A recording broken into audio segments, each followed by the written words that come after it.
Ready? Good afternoon and welcome to my first video with the year 2026. Unfortunately, I've not been able to do any videos recently due to health reasons and family commitments. But now I'm on the way to full recovery, I'm just going to start doing my videos today. And this is the first video of my XR200 Honda, which I've had from brand new. And I'm just going to go through the steps of putting it on the road and getting it ready for registration.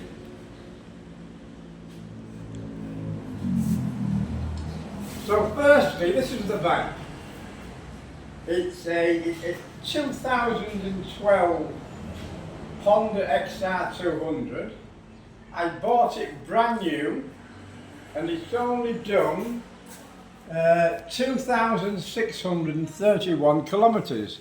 So the engine is virtually brand new. So the first thing to do, I'm just getting my camera crew coordinated. The first thing to do, I'm just going to show you what tools I'm going to be using to recommission this Honda 200. I say it's only done 2,600 miles, so it's virtually new. The only problem is I've not rode it this year, so the battery's flat. The fuel will have gone up in the fuel tank, as modern fuel contains ethanol, and ethanol left stagnant in the tank, it corrodes your rubber parts, it also clogs your carburetors and can clog your jetsam. So let's sit here for 2 minutes. Now I'm doing most of my work sat down at the moment for various reasons, so just let's look at what we're going to go through and what we need to do this work. The first thing you're going to need is basic tools. Now in my toolbox, as you can see here, I've got a set of small screwdrivers, Stanley knife, pliers, snipe nose, assorted bits and pieces, a full tool roll of spanners going from 8mm to 24mm, a small socket set, and associated, if you're looking there, camera lady, associated tools, Allen keys, screwdrivers, mold grips, etc, etc. So these are the basic tools you'd need to do basic servicing on the Honda 200. So for basic servicing, you're going to need a basic toolkit. Now, as well as the toolbox and tools, the next thing you're going to need, which you also happen to have here, is a battery charger, which is this. The battery on this bike has not been used this year, so it's at least 12 months since that battery was last run and charged. So we're going to take the battery off the bike and put it on charge using this battery charger. The next thing we're going to use, which I happen to have at my fingertips, is a small compressor here. So the compressor I'm going to use for inflating the tyres and checking we have the correct tyre pressures before we start riding it. Because when you leave the bike unused in the heat, the tyres normally go down. So before you ride them after a long stay over, you should check the tyre pressures, which is a big safety concern. So we're going to check the tyre pressures. Now the next thing I'm going to do is I'm going to lubricate the back chain. This is a proper chain lubricant. So I'm going to put the lubricant on the back chain. I'm also going to adjust the back chain and show you how to do it to make sure you have the correct adjustment before you start riding it.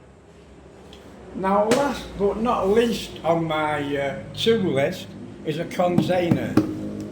This fuel container I'm going to use to drain the fuel out of the bike, because the fuel on that bike is stagnant and it's been in the bike for at least 12 months without being used. So I'm going to drain the tank, I'm going to clean the carburetor, and I'm going to buy some Petron Blaze fuel.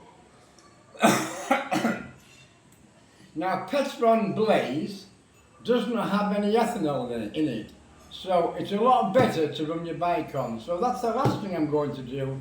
I'm going to change the fuel for Petron Blaze. So the next thing we're going to do is I'm going to take the battery off the bike. Now the battery on this bike is under this side, under the left hand side panel. So without further ado, I'm going to show you how to remove the battery and put it on the battery charger. So what we're going to use for this is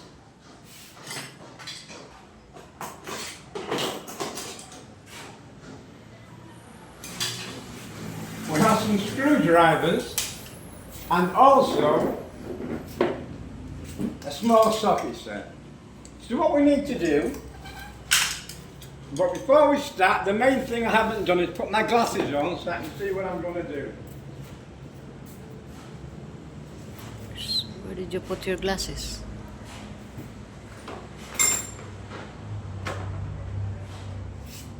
Doesn't matter, we can't find the glasses. Doesn't matter. Anyhow, back at the ranch. So what we have to do, we have to remove the screws, that one, and this one, and that one, so we can remove this cover to take the battery out. So let's get started. So we can take this one out.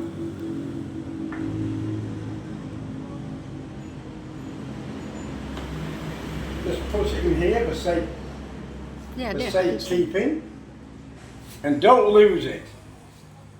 So the next one, we can take this one out.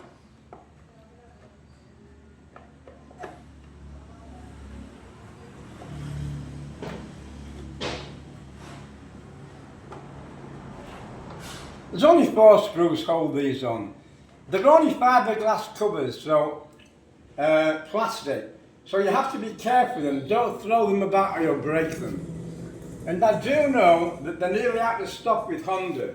So if you lose them or damage them, you won't get any more. So there's one more in here.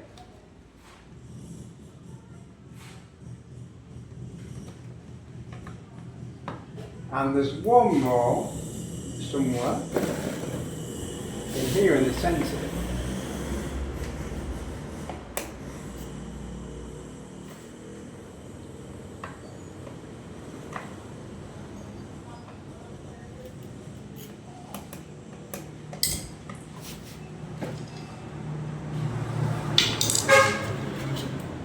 Maybe use the socket set for this. See what size we need.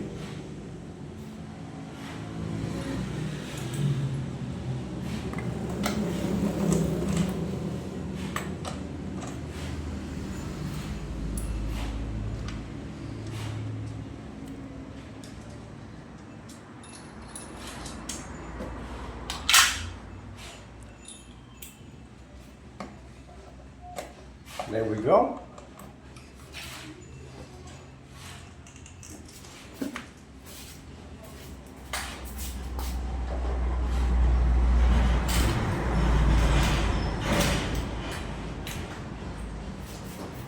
So what we're using is a socket for this, a small socket set, because it's a little bit more convenient to use.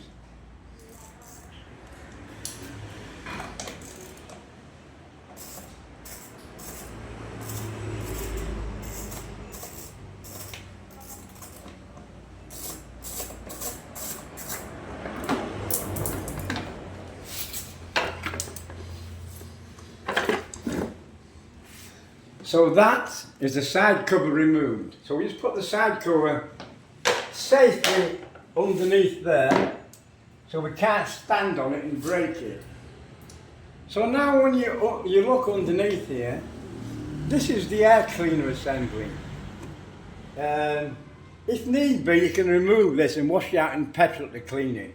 But this one was only cleaned fairly recently, so it doesn't need changing. The battery for charging is this. So to remove the battery, we need to remove this bracket here.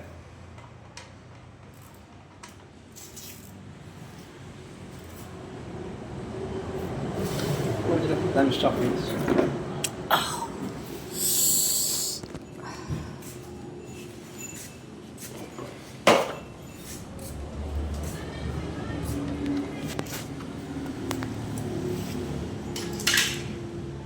So we need to remove this bracket, which holds the battery on and stops it vibrating when you're using it.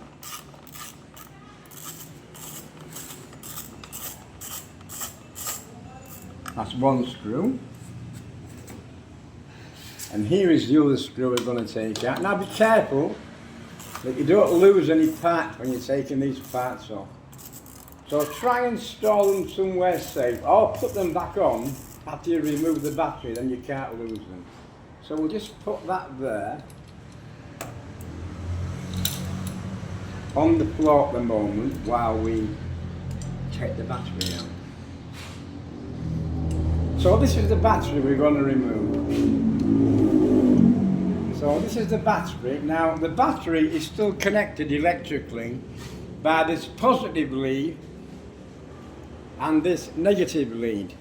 Now the battery screws you can remove using a screwdriver, or you can remove using a socket. So I'm going to use this little socket and remove the positive lead. Remove the lead, put it safely out the way. Put the screw back in again in the battery so you don't lose it. I've lost hundreds of these over the time I've worked on motorcycles. So it's always good practice to put them back so you don't lose it. The next thing to do is remove the positive cable, which we're going to do exactly the same as the negative side. So we're going to do the screw.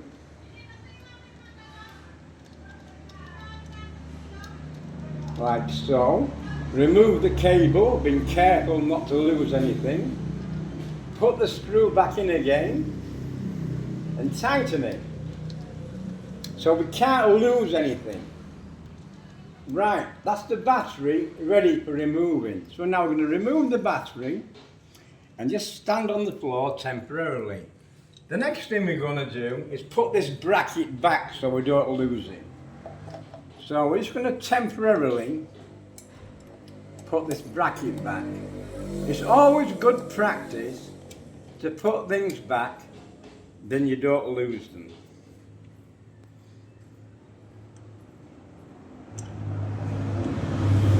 Like so.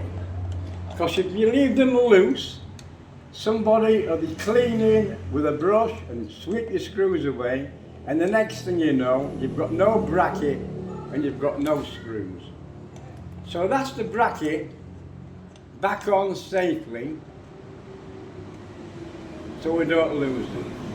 Now I am going to put this side panel back on so I don't lose it, but you don't need to see me doing that. So this is the battery, which I'm going to put on charge with the battery charger. We're going to charge the battery overnight. So tomorrow when we come back to it, the battery will be charged. I'll put it back on and we'll go through all the steps and start the bike. So that's all for now. Thank you very much for watching and we'll see you tomorrow. Thanks for watching. Keep watching and enjoy. Thank you very much. See you tomorrow. Bye bye.